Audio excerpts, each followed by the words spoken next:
Every season, each playoff-bound team comes to an extremely pivotal moment. Do we commit to this current team and trade for complementary pieces, with the downside of trading away prospects and picks? Or do we roll the dice and enter the postseason without making any major roster changes? And time again, we've seen major roster changes have a monumental effect on a Stanley Cup winning team.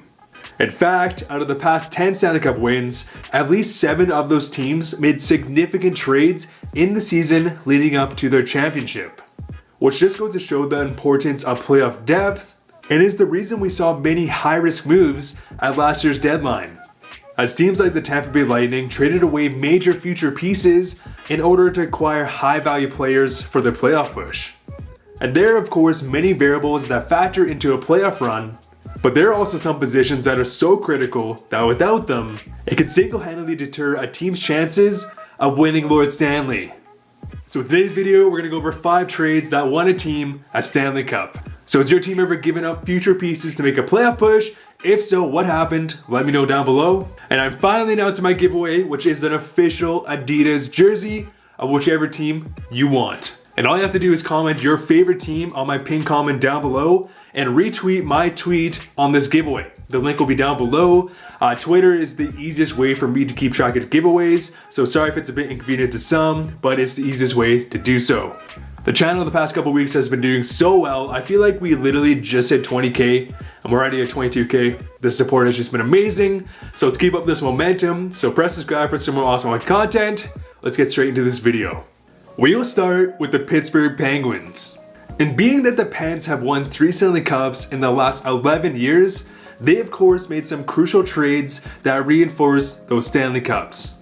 And in 2009, the Penguins made a massive deal that sent the Wit Dog, Ryan Whitney, to the Anaheim Ducks for the Team Canada savior himself, Chris Kunitz. And so the Pens were willing to give up on Ryan Whitney, who's developing into a great puck-moving defender. Is that fudge unreal, bud? Because they wanted more experience. And Chris Kunitz was exactly that, as he won a cup 2 years prior with the Anaheim Ducks and was the perfect line mate for who else but Sidney Crosby. And so after coming so close in 2008 but losing the finals to the Red Wings, Chris Kunitz was the perfect piece to push him over the edge. Because finally they ended up defeating the Red Wings in Game 7, and Chris Kunitz would be Crosby's duo for the next 8 years, being a major factor in the next 2 cups. And as for the Wit Dog, well, he only spent 1 season in Anaheim, got shipped off to Edmonton for Lubomir Wisnowski, where unfortunately Ryan Whitney would sustain a high ankle sprain, which led his career to coming to an abrupt end. Next, we have the LA Kings, who absolutely stole Marian Gaborik from the Columbus Blue Jackets, as he was acquired during the 2014 trade deadline for Matt Fratton, who at best is a 4th-line grinder and a 2nd and 3rd round pick. And Gaborik is just another name to have broken the hearts of Columbus fans. Because in just the previous year, Gaborik was acquired for Derek Brassard and John Moore, who were both blue chip prospects and former 1st round picks. And Derek Dorsett, who was a great bottom 6 player, which is a monumental return compared to what they got from the LA Kings, which turned out to be quite literally nothing, as Matt Fratton would leave the next season and both draft picks turned into non-NHL players. And don't worry Columbus fans, you guys have a great future, but this one was pretty rough. And so Marian Gaborik would join LA, and well, he would prove why Columbus paid so much for him, as he would score an astounding 14 goals in 26 playoff games, which would rank him first in the entire NHL. And I feel like it's safe to say that if the LA Kings didn't have Gaborik in those 14 goals, that they might not win the cup this season. And considering that this was a trade deadline robbery, this trade could be considered to single-handedly win the cup. Next, we have another Peter Chiarelli disaster. Well, a disaster that helped Pittsburgh secure 2 more cups. Because after winning the Justin Schultz sweepstakes, Schultz would enter an up-and-coming Oilers team and looked like a potential top 2 puck-moving defenseman, as he put up an astounding 48 points in 34 AHL games during the lockout season, followed up by a promising regular season.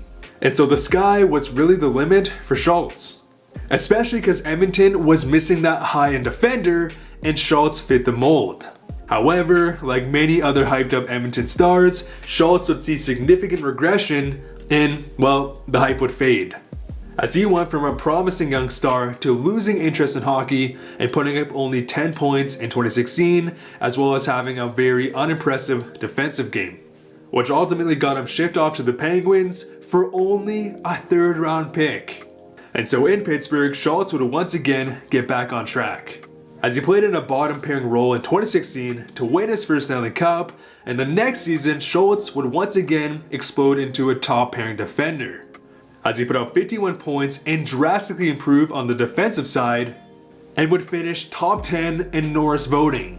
And honestly, he was hands down Pittsburgh's best defender, especially because he had to replace the role of Chris Letang, who missed the entirety of the 2017 NHL playoffs due to injury. And so Schultz would be the backbone that won Pittsburgh's second cup in 2 years. And it's hard to imagine what Pittsburgh would have done without Schultz, as he led their blue line, and without them, they would have been missing that elite puck-moving defender. And it's hard to imagine the Pens winning a Stanley Cup without a top 2 defender.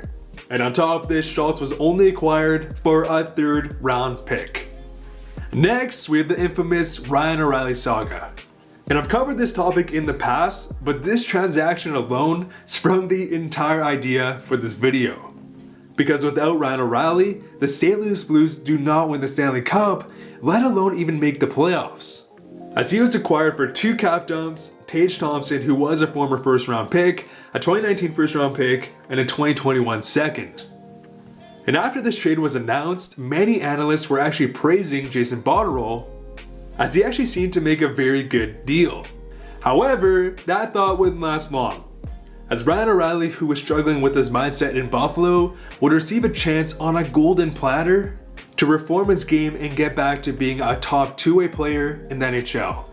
And well, he did exactly that, as Ryan O'Reilly went from someone who was losing interest in the game to quite literally the best 2-way player in the entire NHL, as he put up 77 points, had a tremendous defensive game that ended up winning the Selke. And this momentum would continue and continue to build, as he got the Blues back to the playoffs and made a historical cup run, where he put up 23 points in 26 games, which led the entire NHL in scoring, was able to bully and shut down every other team's top lines, won the Conn Smythe Trophy, and of course, lifted the Stanley Cup. Because without Ryan O'Reilly, do the Blues win the Cup? I don't think so. They had a great team, but Ryan O'Reilly was that missing piece.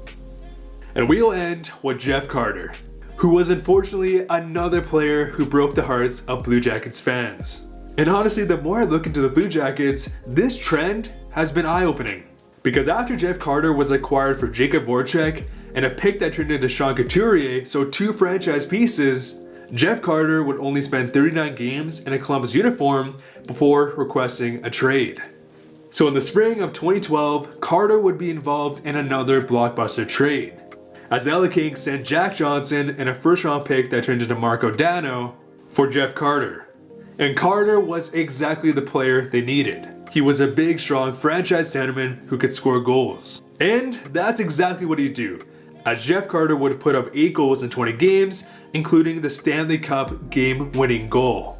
And adding Jeff Carter would solidify the LA Kings into having the best center core in the entire NHL, as they had Anze Kopitar, Mike Richards, Jared Stoll, and of course Jeff Carter, which was a tantalizing center core that no other team could compete with, especially because all of them were not only highly skilled, but they were also among the top 2-way centers in the entire NHL. So they could put pucks in the back of your net and shut down all of your top lines, so just a crazy combination. And this core would carry LA to another deep playoff run the next season and a second Stanley Cup the next year.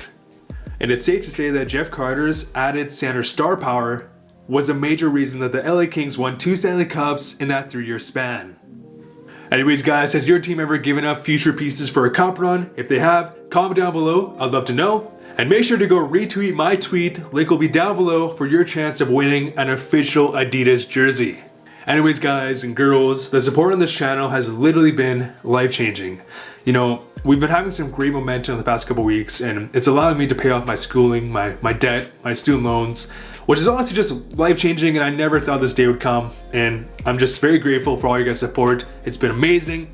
I read all your guys' comments. It's just awesome stuff. But anyways, guys, I hope you guys are all doing well. See you guys later.